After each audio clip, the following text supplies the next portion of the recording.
Next, we got selling fake clothing, pretending like it's real. I mean, a lot of people buy replica clothing because it's You can do it, I guess. So we're going to be reacting to worst ways to make money by Birdie.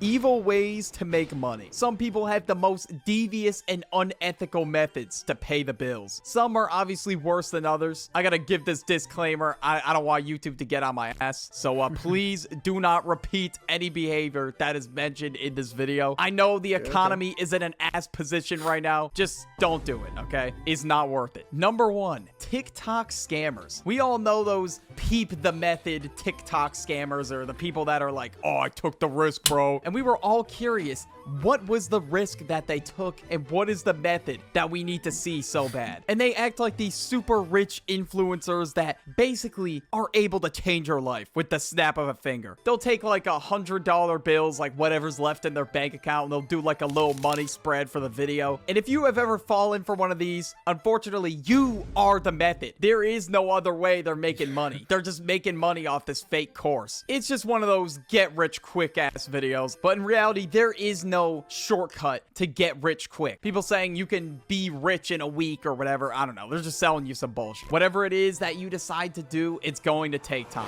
You're not going to get rich quick. That just doesn't exist. And a lot of these videos I was seeing was around the time of like 2020, 2021. A lot of people didn't have jobs, so they just needed quick money. Next, we got marrying a rich old person. You will sometimes see people in their late 20s, early 30s marry this rich old person. This method is like the oldest trick in the book to get bread, and people are still doing this sometimes to this day, so the method has not been patched yet. And they will marry them just to get in their will. And this is just for the chance to get the bread. Some people are willing to risk it all just to get a piece of the will. And sometimes they don't even end up in the will. And I know this, yeah, technically it isn't illegal, but it's still weird as fuck. Say it's a rich old dude, I don't know, they'll spend tens of thousands of dollars on this girl like in her late 20s. It's just crazy, bro. I don't get how people get sleep at night after doing this. And now we got slipping on purpose, like in a store or on somebody's doorstep, and basically trying to take a crazy ass lawsuit home for not actually hurting yourself. So basically what people will do is they'll spill something on purpose on the ground, and then somebody else will come in and just slip on it deliberately on purpose, and they'll put on.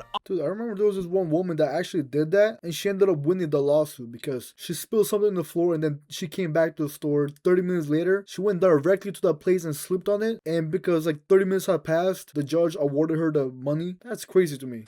Like, she 100% did that on purpose. She still got paid for it, so I mean, she won. Oscar level acting and say, oh my god, there was no caution sign on the ground. I could have broken a bone, man. I really hurt myself. And obviously they really didn't hurt themselves because they knew they were gonna slip. And then eventually they file a lawsuit against whatever grocery store this is. Or if you're on somebody's property and you happen to slip by mistake, and it's just scummy, bro. Like, you're just taking thousands of dollars from people because you pretended to get hurt. And you know what I find kind of funny about this is the same energy they put in to try and fake an injury like slipping on a goddamn banana peel, they could be using that to put into a job application. Like, it's right in front of you, bro. Just fucking fill it out. It just blows my mind, man, how much effort people will put into this. It's just insane, man. Now we got the fake DoorDash. I love watching every now and then those people that will try to do like an insurance fraud where they purposely like brake check somebody and they hit the car, but they have a GoPro camera, so they end up like getting caught doing that. I love when that happens. That's like the perfect karma. Refund. Now, for whatever reason, the plate cleaners of the world need to double. It just blows my mind, man, how much effort people will put into this. It's just insane, man. Now we got the fake DoorDash refund. Now, for whatever reason, the plate cleaners of the world need to double their orders. So they already ordered 2 Big Macs, 2 large fries, and a 20-piece McNugget to go with it. And now they want to act like their order's messed up just so they can double it for free. And obviously, sometimes, of course, it is acceptable to get a refund. One time, me and my friends ordered Wendy's, and some dude really plate cleaned all our burgers. He said he delivered it, and we never got our order. And eventually at 2 a.m. we just drove to Wendy's and got whatever the hell we ordered. Like, I don't know how you're like DJ Khaled eating 4 of these back to back or whatever the hell he said. And by doing the fake refund method, you will literally get a dasher fired. That shit's just fucked up, bro. Unless this dude just stole your food, then yeah, get his ass fired. But now we got a pump and dump crypto scam. So usually what people will do, it's like influencers or just, I honestly anybody on the internet now. Like recently I saw this case of like a 13-year-old kid who made like 100K in a day off a crypto scam. But what people will do, they'll give some motivational ass speech like, guys, we can get rich together. Us as a unit. We can all purchase Haktua coin. I know it's 2025, but hear me out. And if we all buy,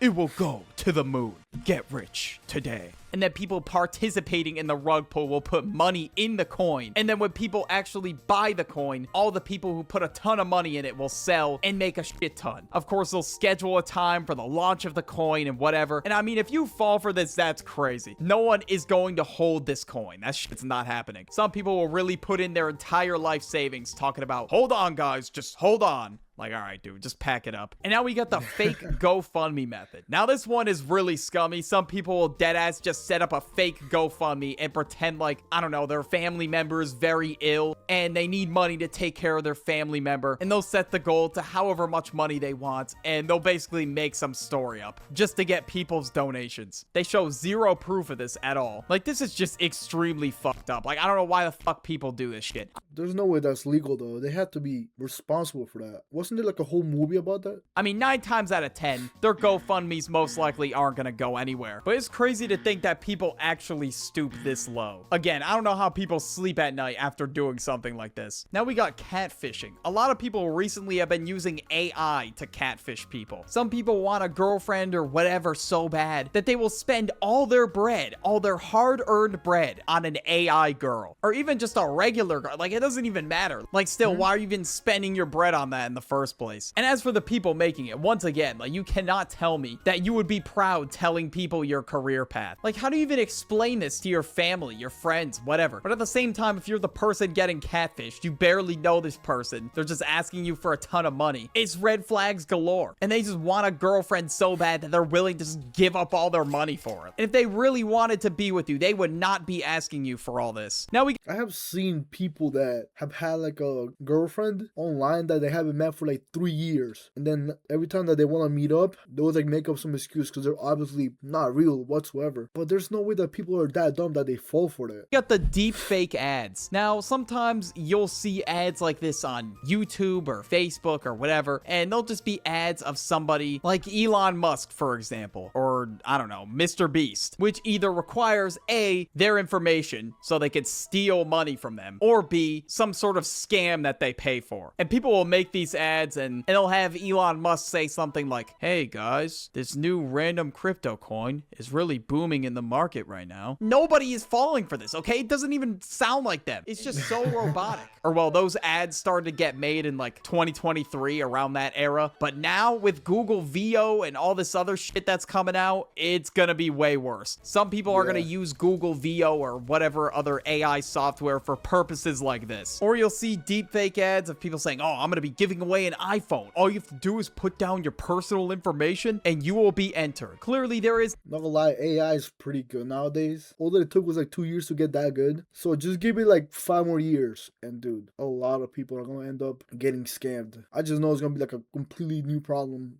online, especially for old people. No brand new iPhone waiting for you in your mailbox or whatever the hell they're saying. All that's waiting for you is a bunch of spam emails and spam phone calls, or just a bunch of random ass charges on your credit card. All right, now we got one that's been pissing me off recently. The fake traffic violation method. Now, basically what people do is they'll send some text message with the bot, basically saying that you have some kind of traffic violation, like an unpaid toll or an unpaid parking ticket or something like that. They provide zero details. They just say, you have a violated parking ticket? If it's not paid by June 5th, yeah, buddy, we're gonna report you to the DMV. And I just got a text message just like that, literally a minute ago, telling me that apparently I have some kind of toll violation. Now, I probably live in the most desolate, farm-looking ass area of all time, so there is no way I got toll violations. It's been like 3 months since I've gone through a toll, or maybe even more than that, to be honest. But the entire goal of these people, obviously, they want you to fill out your information, so they're able to take your credit card number or some shit. And what's crazy, the number doesn't even have a US country code. So how the hell are people gonna believe this shit in the first place? I don't know. Now we got the pretending to be homeless method.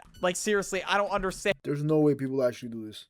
and why these people just don't get jobs. Like, bro, you're putting in all this effort just to pretend to be homeless. Like, this shit really is the my mom is kind of homeless ass method. They'll sit in like some sort of populated city and they'll basically just hold a sign pretending to be homeless. I mean, at this rate, it really doesn't get any worse than that. They'll beg, they'll cry, they'll put on Oscar level acting if they have to. Like, this method reminds me of that one Speed clip where the kid said his mom is kinda homeless. Like, how the hell does that even work? How are you kinda homeless? And what's sad is Good Samaritans will donate to these people when people who actually are homeless could use the money. Next, we got selling fake clothing, pretending like it's real. I mean, a lot of people buy replica clothing because it's You can do it, I guess. Mike's. $100 instead of $1,000. Who the hell wants to spend $1,000 on a pair of shoes? But this is a really common method in the sneaker community, because what some people will do is they'll sell it for, I don't know, $1,000, pretending like it's the real deal. I mean, yeah, sure. Sometimes you can't even tell the difference between a replica and a real sneaker. Sometimes the reps are that good quality, but still, bro, it's just the principle. It's not the real product. This one's probably one of the less evil ones on the list, but still, you're selling booth products, acting like they're real. And then Puma